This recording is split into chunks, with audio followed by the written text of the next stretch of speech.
Happy Monday, ladies and gentlemen. It's good to be back. For those of you who I did not talk to or interact via email last week, I hope everything went well for you. I hope that you did well on your NC check ins, and I hope you got all of your work done. Today is Monday, the 25th of January, 2021, and we are in session IJ7. Your I can statement today is I can craft my narrative writing by developing the action, setting, and dialogue. Now we're going to get into some meat and potatoes, ladies and gentlemen. In class today, we're talking about what is it that I'm trying to say, and we're going to make some notes for the story that you're going to write. And you will be doing the evidence of learning for IJ7, and also you have a new Greek and Latin. It is a double whammy this week, ladies and gentlemen. There are two. There are 4 pages for bio and 4 pages for cron.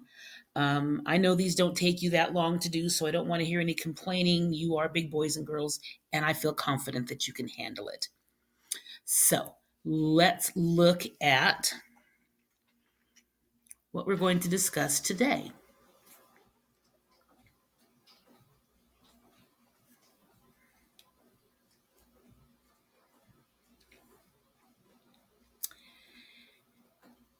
I'm confident that you have your notebooks out and your screen is split already. If not, stop the video, get your notebook set up, and return to the video. It's important that you take notes every day, especially today. So again, you see our I can statement, and we're talking about harnessing the narrative craft. So here is an anchor chart that you should have in your notebook. These are some things that good journalistic writers do. And the first thing I want you to start thinking about is what story will you write about? Now think carefully, because this is not my brother ate a carrot for breakfast. Moving forward, you are going to be writing a story about some important social issue, something that matters to a lot of people and to you. If you don't have a passion for it, you won't write it as well. So you're going to be talking about why you want to write this particular story. What issue do you want to reveal? What is this story going to be about? And what message do you want to send to your readers? So you want to know why is this important? Why did I pick this story? What is this story? And what do I want people to get out of my story? So I expect to see those things in your notebook under session 7. And I expect you to pay close attention. Some of you did not follow directions last week on the lead writing. You wrote leads to stories about you instead of the 4 stories that I gave you. So pay close attention. You are old enough to follow directions. Journalists do this to write a story. They use narrative craft, such as action, dialogue, and setting, to reveal central ideas and evoke compassion, feeling from the reader. You need to use those things in your story. Now, sometimes your story might not lend itself to dialogue. That's okay. No one says you have to do all of these things, but you do have to do some of these things. Let's move forward just a little bit, and then I'm going to take you into notes. So today you're going to be making some choices, and I want you to think about not only what you're going to write about, what is your story going to focus on, but what techniques, what storytelling style are you going to use to tell this story? Some of the things that you might be able to use are dialogue, or you might use setting, or maybe there's a lot of action that you can talk about, or something else like symbolism. Maybe you're writing something about the Statue of Liberty. You might use figurative language. It just depends on what kind of a story you are writing. So I want you to think about what techniques you can use. Just jot those in your notebook, just so you know they're there. So you say, okay, I want to focus on using action and dialogue. So I will make it a point to include that in my story. The piece you're going to be writing is going to be a little bit longer than the ones you've been doing.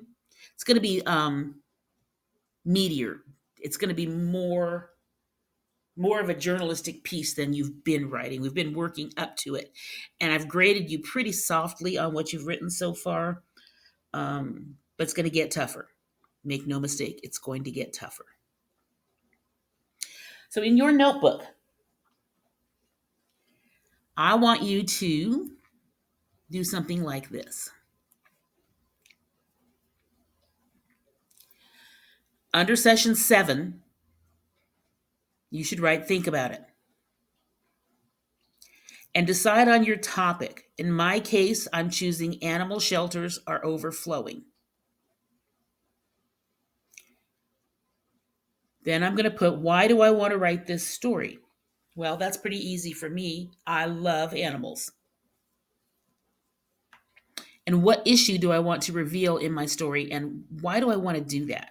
Well, I want to reveal that hundreds of thousands of dogs and cats are killed every year in animal shelters because they can't find good homes, or because they're unhealthy because of the way they were taken care of or not taken care of at home. I want to shine a light on that and make people aware that there are a lot of dogs and cats out there that need good, loving homes.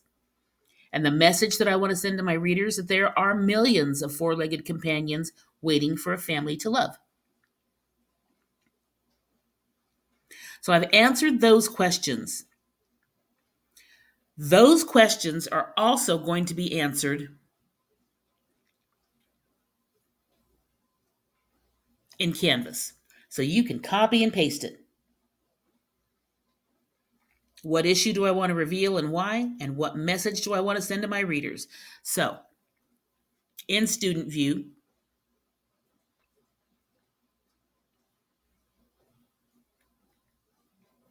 I haven't published it yet, I apologize. You'll have the submit button, so hit submit. And you can paste it in the text box and hit submit again. And the reason that every time I do this, it says there's access denied, I haven't published it yet, because if I publish it, some of you are going to try and do this without listening to the lesson, and you're going to do it wrong. So that's why it's not published. But it will be by the time you get this video. All right. So then after that, it says once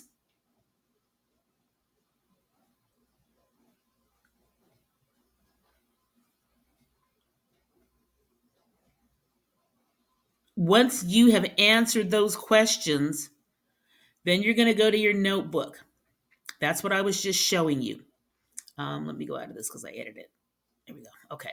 So in your notebook, you'll do the second part of this assignment. And it's pretty simple. You need about 5 good reasons to support your story. My topic is animal shelters overflowing. But what do I want people to pull from it? That animals are getting killed senselessly, and they all deserve good homes. So why should you help out? Why should you try to adopt from an animal shelter? I have 5 reasons here. 1, you'll save a life. 2, you'll get a great animal. 3, it costs a lot less. You're going to have bragging rights to say, I rescued an animal. People say with pride, and this is my dog, he's a rescue. And it's one way to fight the puppy mills. A lot of people like designer dogs, and they buy very expensive dogs from breeders. And some breeders are conscientious, but some of them are not. They're just puppy mills. They're just getting their dogs, getting them pregnant, and just every time they can do it, they're going to produce a litter, produce a litter, produce a litter, produce a litter. And it's very, very hard on the dog. A lot of times it will kill the mother. So we want to get rid of the puppy mills too. So these are some points that I want to bring up in my story.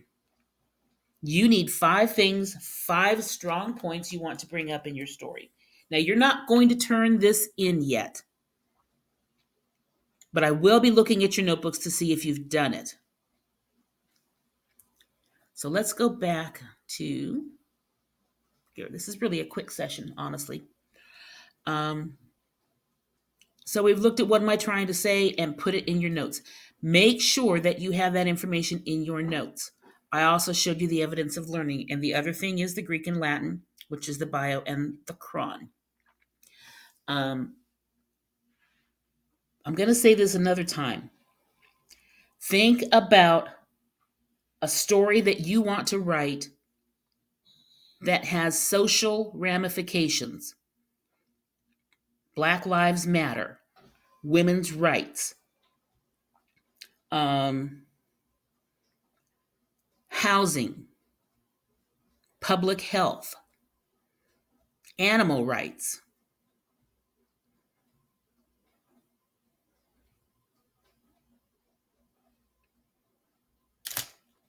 The school system and how it's working right now. There are a lot of things that you can write. This is your opportunity to talk about that. But don't ever use the word I. Remember that. You are not writing your story yet. You are gathering information. You saw, I didn't write a story, did I? I answered these 3 questions. Put those in your notes. And then I gave 5 reasons. And tomorrow, I'll take these reasons and we'll start working on turning it into a story so you can see how that happens. Please make sure you have this done by tomorrow so you're prepared to move on to the next part of this. If you do not have your notes, you can't work on your story. So even though I say these things are due on Friday, this part you've got to have on Tuesday. Without it, you have nothing to do on Tuesday. So make sure that you have your notes. Make sure that you're working on your Greek and Latin. And by the way, ladies and gentlemen, I'm looking, and some of you send me screenshots, and thank you very much. But most of you are not doing your iReady. So this 9 weeks, I'm going to take a grade on whether or not you do it. 2 lessons a week. If you don't do 2 lessons a week, for every week that you don't, you're going to get a 0. Starting this week.